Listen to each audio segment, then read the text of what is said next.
بسم اللہ الرحمن الرحیم۔ السلام علیکم مائی ڈیئر اسٹوڈنٹس، میں آپ کا اسلامیہ ٹیچر محمد عامر محمود آپ کو خوش آمدید کہتا ہوں۔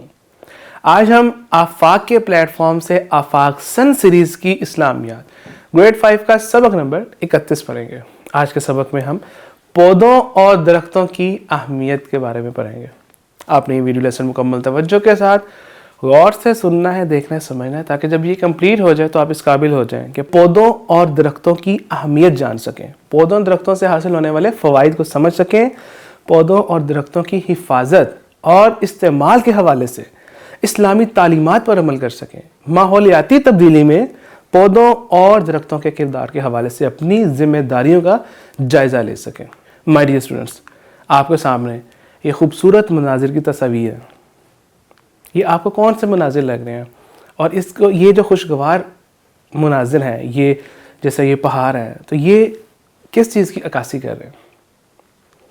شاباش، پودے اور یہ جو زمین ہے، یہ جو درخت ہیں، یہ جو گرینری ہے، یہ تمام جو ہے یہ مل کر ایک حسین اور خوشگوار ماحول کی عکاسی کر رہے ہیں۔ درختوں اور پودوں کے متعلق قرآن مجید میں فرمایا گیا ترجمہ، اور وہی اللہ ہے جس نے باغات پیدا فرمائے ہیں، کچھ سہاروں سے اوپر چڑھائے ہوئے اور کچھ نہ چڑھائے ہوئے، اور کھجور کے درخت اور کھیتی الگ الگ ہیں، ان کے کھانے کی چیزیں اور زیتون اور انار آپس میں ملتے جلتے بھی ہیں اور ایک دوسرے سے مختلف بھی، اس کے پھل میں سے کھاؤ۔ یعنی کہ پودوں اور درختوں کی جو ہمیں اہمیت کے حوالے سے قرآن مجید میں فرمایا گیا، اور یہ جو انعامات ہیں اللہ تعالیٰ کے، یہ جو نعمتیں ہیں کہ جس میں پھل ہیں، پھول ہیں، سبزیاں ہیں، پودے ہیں، بے شمار درختوں کی جو اقسام ہیں، یہ اللہ تعالیٰ کی عظیم نعمت ہے، اور نہ صرف انسان بلکہ جو دیگر جاندار ہیں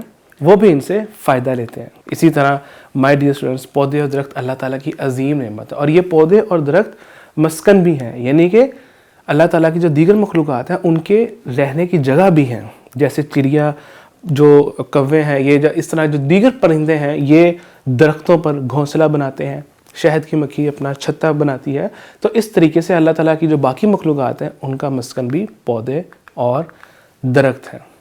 اسی طریقے سے پودے اور درخت جو ہیں ان سے بے شمار فائدے حاصل ہوتے ہیں، جیسے کہ ان سے دوائیاں بنتی ہیں، جڑی بوٹیاں بنتی ہیں، فرنیچر اور دیگر اشیاء بھی ہم بناتے ہیں۔ اسی طریقے سے پودے اور درخت ماحول کی جو صفائی ستھرائی ہے اس میں اضافہ کرتے ہیں، ہوا کو ستھرا اور صاف کرتے ہیں، اسی طریقے سے درجہ حرارت میں کمی کرتے ہیں۔ شجرکاری کا کیا مطلب ہے؟ شجرکاری کا مطلب ہے کہ پودے اور درخت لگانا، بیج بونا۔ ہمارے نبی صلی اللہ علیہ وسلم نے فرمایا جس کے پاس زمین ہو وہ اس میں خود کاشتکاری کرے یا اپنے مسلمان بھائی کو کاشتکاری کرنے کے لیے دے دے۔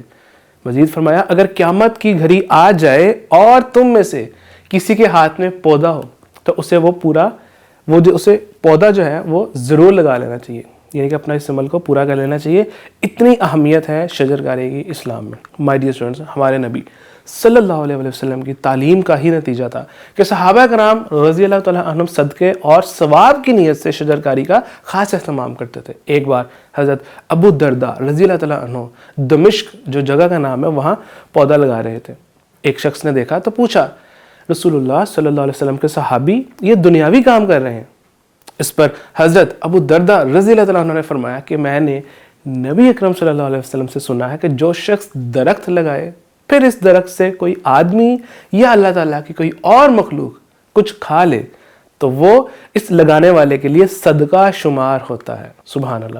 مائی ڈیئر اسٹوڈنٹس، درخت کاٹنے کی مذمت قرآن و سنت میں بلا وجہ درخت کاٹنے سے منع فرمایا گیا۔ ہمارے نبی صلی اللہ علیہ وسلم جب اسلامی لشکر کو کسی مہم پر روانہ فرماتے تو انہیں خاص ہدایت فرماتے کہ کسی کھیتی کو نہ جلانا، نہ ہی کسی درخت کو بلا وجہ کاٹنا۔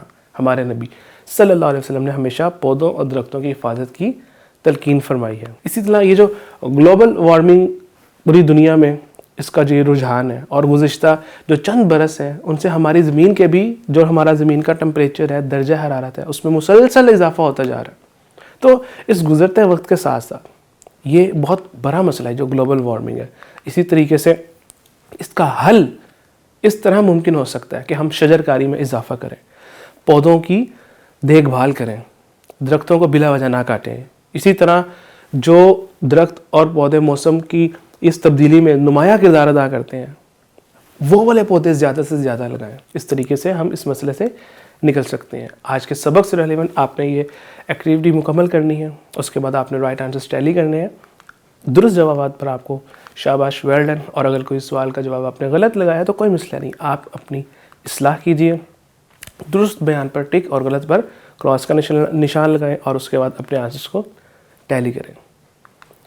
مزید یہ کہ آپ نے ان سوالات کے جواب دینے ہیں تاکہ آج کے سبق میں پختگی آ سکے، اور آپ نے نیت کرنی ہے کہ آپ شجر کاری کی مہم کا حصہ بنیں اور جتنا ہو سکے پودوں کی دیکھ بھال کریں، نئے پودے لگائیں تاکہ اس معاشرے میں آپ اپنا ایک پازیٹیو امپیکٹ کریٹ کر سکیں۔ جزاک اللہ خیر۔